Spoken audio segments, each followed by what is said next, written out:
আমি presidency senior secondary স্কুলৰ শিক্ষক শিক্ষয়িত্ৰী ইয়াৰ ছাত্ৰ ছাত্ৰী আৰু শুভাকাংক্ষীসকলে নিশিতা শৰ্মা লগতে আমাৰ অসমৰ বুৰঞ্জী বিভাগত দুগৰাকী ছাত্ৰ ছাত্ৰীয়ে 100ৰ ভিতৰত 100 নম্বৰ আনিবলৈ সক্ষম হৈছে। এগৰাকী আমাৰ নিশিতা শৰ্মা, আনগৰাকী দীপিকা দাস।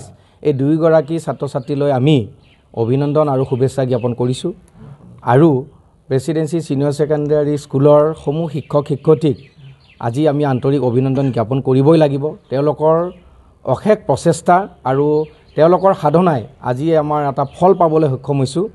আসলতে ক'বলৈ গ'লে আমাৰ এটা দুখ আছিল, যোৱা বিগত 8-10টা বছৰে প্ৰেসিডেন্সি সিনিয়ৰ সেকেন্ডাৰী স্কুলৰ পৰা 91%, 92% ক্ৰেক কৰিছে ছাত্ৰ ছাত্ৰীয়ে আৰ্টছ কমাৰ্চত।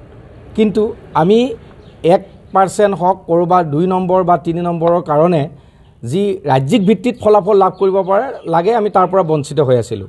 কিন্তু এইবাৰ কলা শাখাত নিশিতা শৰ্মাই আমাৰ অনুভৱ, আমাৰ যি পৰ্যালোচনা কৰিলোঁ, ওদালগুৰি ডিষ্ট্ৰিক্টৰ ভিতৰতে প্ৰথম স্থান লাভ কৰিছে, ডিষ্ট্ৰিক্ট টপাৰ হৈছে। আমি ছাত্ৰীগৰাকীক অভিনন্দন জ্ঞাপন কৰিছোঁ।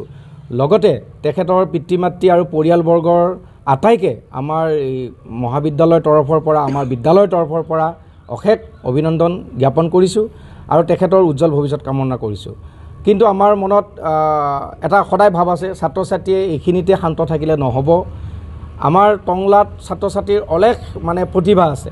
টংলাৰ বিশেষকৈ প্ৰেসিডেন্সিত পঢ়ি থকা ছাত্ৰ ছাত্ৰী, তেওঁলোকে বৰ্তমান যিবিলাক প্ৰত্যাহ্বান আহিছে নতুন শিক্ষানীতিকে আদি কৰি, এই প্ৰত্যাহ্বানবোৰক আদৰি লৈ তেখেতসকলে যদি ভালদৰে আগবাঢ়ে আৰু শিক্ষকসকলৰ দিহা পৰামৰ্শ লয়, নিশ্চয় ইয়াতকৈ আৰু অধিক ফলাফল লাভ কৰিব বুলি আমি আশাবাদী।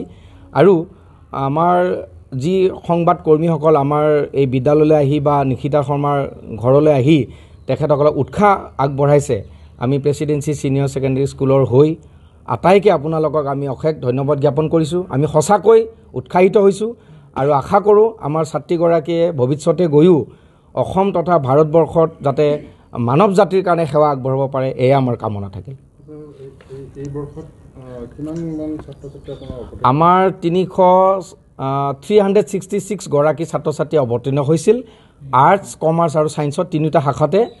আমাৰ আৰ্টছৰ পৰা নিশিতা শৰ্মাই 95.8%, লগতে বুৰঞ্জী বিভাগত অসমৰ ভিতৰত 100ৰ ভিতৰত 100 নাম লাভ কৰিছে। লগতে তাইৰ লগতে দীপিকা দাস, এই ছাত্ৰীগৰাকীও বুৰঞ্জী বিভাগত 100ৰ ভিতৰত 100 নাম লাভ কৰিছে নম্বৰ।